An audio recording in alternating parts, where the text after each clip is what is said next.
வணக்கம், என் பெயர் பட்டு. என்னோட வெப்சைட்டோட பெயர் freefincal.com. இன்னைக்கு வீடியோல கில்ட் மியூச்சுவல் ஃபண்ட்னா என்ன, அதுல எப்போ இன்வெஸ்ட் பண்ணலாம், பர்டிகுலரா எஸ்ஐபியில் லாங் டேர்முக்கு இன்வெஸ்ட் பண்ணலாமா அப்படிங்கறத பத்தி பார்க்கலாம். கில்ட் அப்படின்னா இந்த சில புக்ல பார்த்துருப்பீங்க, இந்த எட்ஜ் இந்த பார்த்தீங்கன்னா இந்த புக்கோட எட்ஜ் வந்து கோல்டன் கலர்ல இருக்கும்.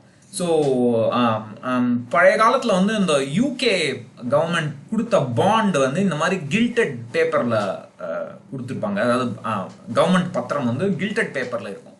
ஸோ அதிலிருந்து தான் கவர்மெண்ட் கொடுத்த பாண்ட்ஸுக்கு வந்து கில்ட் பாண்ட்ஸ், அதாவது கில்ட்ஸ் இல்லை கில்ட் பாண்ட்ஸ் அப்படிங்கிற பேர் வந்தது. ஸோ ஒரு கில்ட் பாண்ட் இந்தியாவில் வந்து கில்ட் பாண்ட்ஸ் வந்து எய்தர் கவர்மெண்ட்டே டைரக்டாக இஷ்யூ பண்ணும், இல்லை ஆர்பிஐ மூலமா இஷ்யூ பண்ணும். எல்லாம் ரெண்டுத்துக்குமே சாவரன் கேரண்டி, அதாவது கவர்மெண்ட்டுடைய உத்தரவாதம் இருக்கு. இப்போ நான் வந்து ஒரு ஆர்பிஐ பாண்டை வாங்குறேனோ இல்லை ஒரு கவர்மெண்ட் ஆஃப் இந்தியா பாண்டை வாங்கினா எனக்கு அந்த பாண்டு ஒரு 6% இன்ட்ரெஸ்ட் ரேட்னு வச்சுங்களேன் ஒரு பேச்சுக்கு. அப்போ வந்து வருஷத்துக்கு 2 தடவை அந்த இன்ட்ரெஸ்ட் பேமெண்ட் வரும். ஆனுவல் இன்ட்ரெஸ்ட் வந்து 6% தான். அந்த இன்ட்ரெஸ்ட்டை 2ஆ பிரித்து 6 மாதத்துக்கு ஒரு தடவை கொடுப்பாங்க.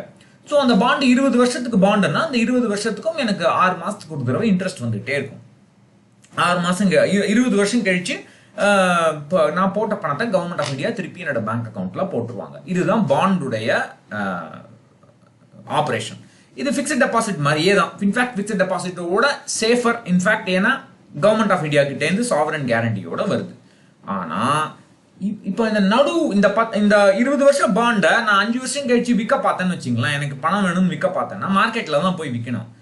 டிமேட் அக்கௌண்ட் வேணும், அதுக்கு நான் போய் மார்க்கெட்டில் விற்கணும். அப்போ வந்து அந்த மார்க்கெட்டில் இருக்கிற சப்ளை அண்ட் டிமாண்டை பொறுத்து தான் இந்த பாண்டோடைய மதிப்பு வரும். சில சமயங்களில் இப்போ ரொம்ப சிம்பிளாக சொல்லணும்னா என்னோட பாண்டுக்கு விலை 6%, பட் புதுசாக இருக்கிற பாண்டோட மதிப்பு வந்து 8%னா என்னோட பாண்டுக்கு விலை யாரும் வாங்க மாட்டாங்க. என்னோட பாண்டை நான் லாஸ்ல தான் விற்கணும்.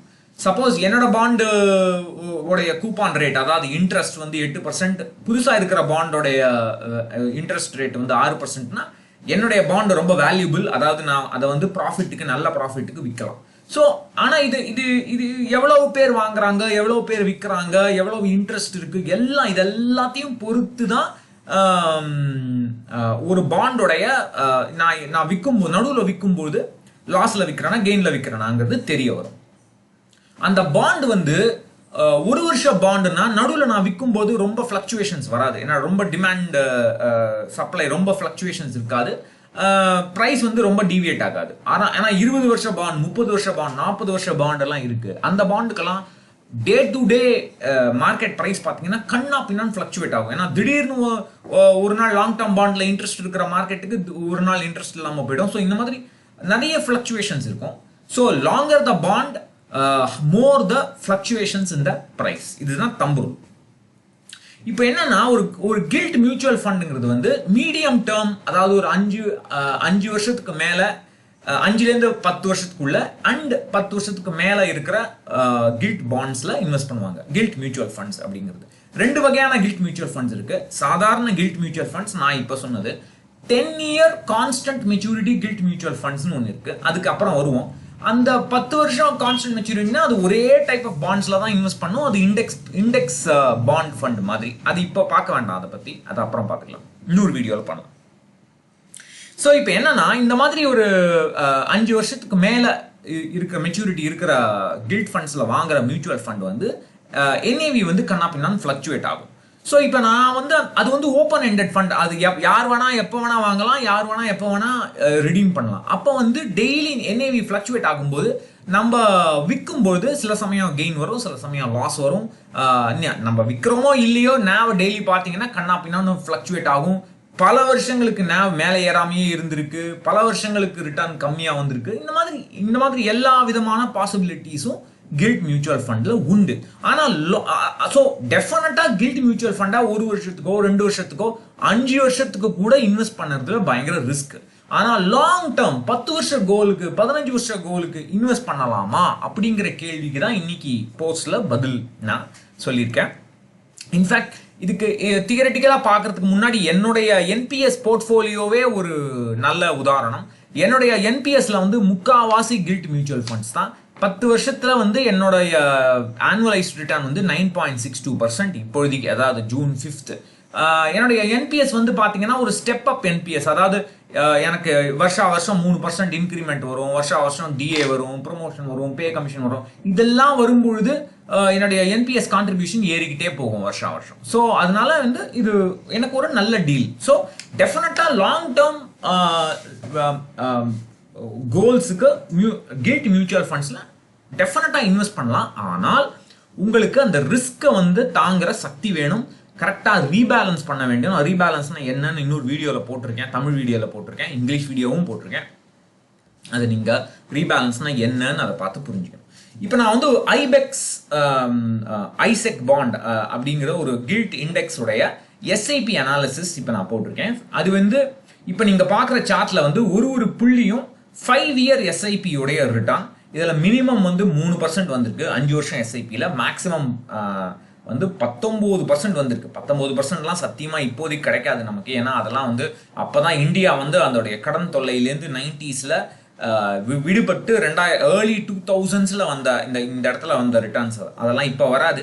அதை பத்தி நம்ம கவலைப்பட வேணாம். 5 வருஷத்துக்கு டெஃபினட்டா இது ரொம்பவே என்ன வேணா நடக்கலாம், ரொம்பவே ரிஸ்கி. இதே 10 வருஷத்துக்கு பாத்தீங்கன்னா மினிமம் ரிட்டர்ன் பாஸ்ட்ல வந்து 6% வந்திருக்கு, 6.8% வந்திருக்கு. மேக்ஸிமம் விட்டுருங்க, அது மேக்ஸிமம் தான் நம்ம இன்வெஸ்ட் பண்ணும்போது வராது. ஸோ 15 வருஷத்துல பாத்தீங்கன்னா ஒரு மினிமம் 8% ரிட்டர்ன் வந்திருக்கு. 20 வருஷத்துல அதே மாதிரி ஒரு 8.7% வந்திருக்கு. நான் இப்போ என்ன சொல்ல வரேன்னா, நீங்க 20 வருஷத்துக்கு போட்டா 8.7% வரும்னு நான் சொல்ல வரல. பட் டெஃபினட்டா உங்களுக்கு 10 வருஷத்துக்கு மேல நீங்க இன்வெஸ்ட் பண்ணீங்கன்னா லாஸ் வருது ரொம்ப கம்மி.